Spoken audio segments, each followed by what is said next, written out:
Hello everybody and welcome to another video. This time I'd like to talk to you about yet another SLR 35mm that I've absolutely fallen in love with. So let's not waste any time, let's take a look.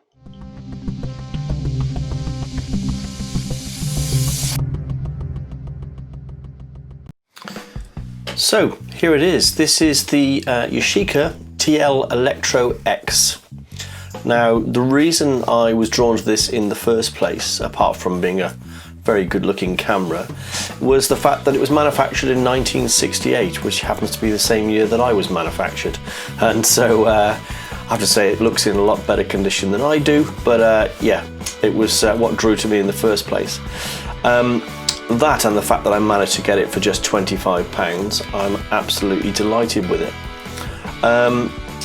It's a 35mm SLR, as I explained earlier. What I'm going to do is put a link to my video on the Praktica MTL50, purely because many of the controls, many of the settings on that are exactly the same as this. But if you bear in mind that that camera was made in 1985, this has just as many features, perhaps even slightly more, and it was made in 1968, so I do consider this very much ahead of its time. You know, it's definitely a decent camera to have, even by today's standards. But I will quickly run through the controls for you. So if we start up here, we have a take-up winder, so that once you finish shooting you can wind the film back into the canister. On the back here we have a battery door, so if I were to twist that open, oops, pop it off. Unfortunately this is quite easy to lose, but you'll see we need this kind of battery for it to operate. Make sure I put it back in the right way around.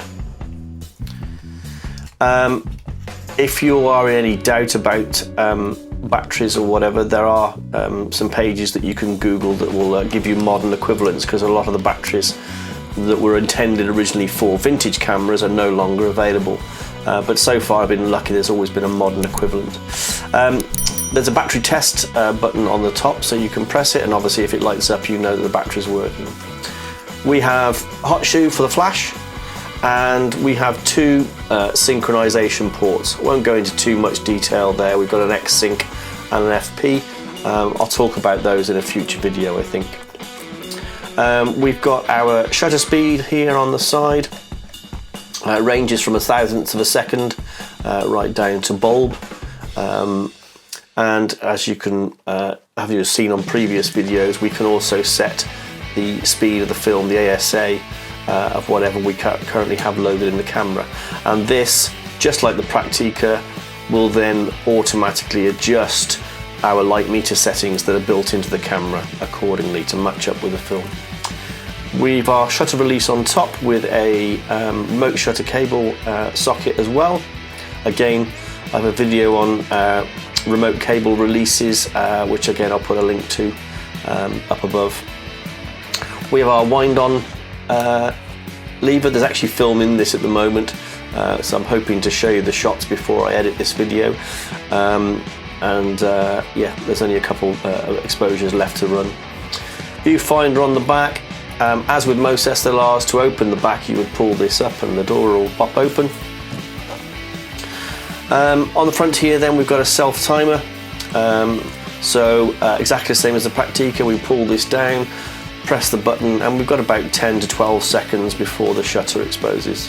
So something the Praktica doesn't have is this little lever on the side here. If I just unscrew the lens, just like the Praktica, it is an M42 mount, so that's a 42mm screw threaded mount.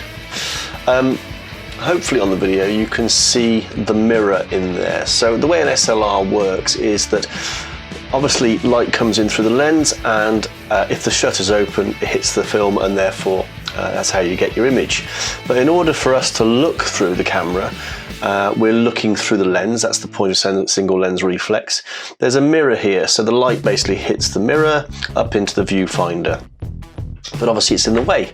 So what happens is, normally when you press the shutter button, the mirror will pop up out of the way, Shutter opens, shutter closes, mirror drops back down again, all within a fraction of a second.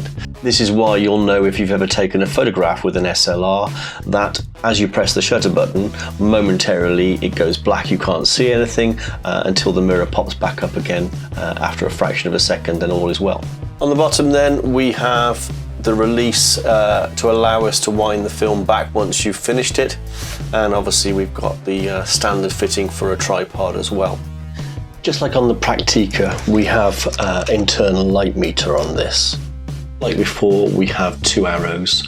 This time an arrow pointing to the left, indicating underexposure and therefore more light is required, and an arrow pointing to the right which indicates overexposure and less light being required. So ideally, no arrows at all showing is your correct exposure setting.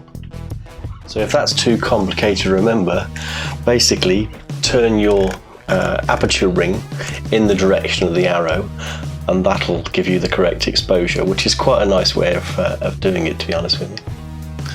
So those are the controls. I have to say, if I just grab the Praktica here and put them side by side, as you can see, similar size cameras, similar features that I've mentioned. You know, it's all laid out quite the same way. Obviously, as I said, this is a Japanese-made camera, this is a German-made camera. But other than that, you know, there's not too much difference. I have to say though, the weight of this one, I would say considerably more than this one. Obviously, you'll have to take my word for it. It's not a problem for me. I actually think, you know, a heavy camera is sometimes a little bit easier to use, but it's certainly something worth bearing in mind if you're looking to choose an SLR for the first time. Now at this point I'd really like to have shown you some of the results from this camera, but unfortunately they're not ready yet. There's been some delays, presumably due to COVID.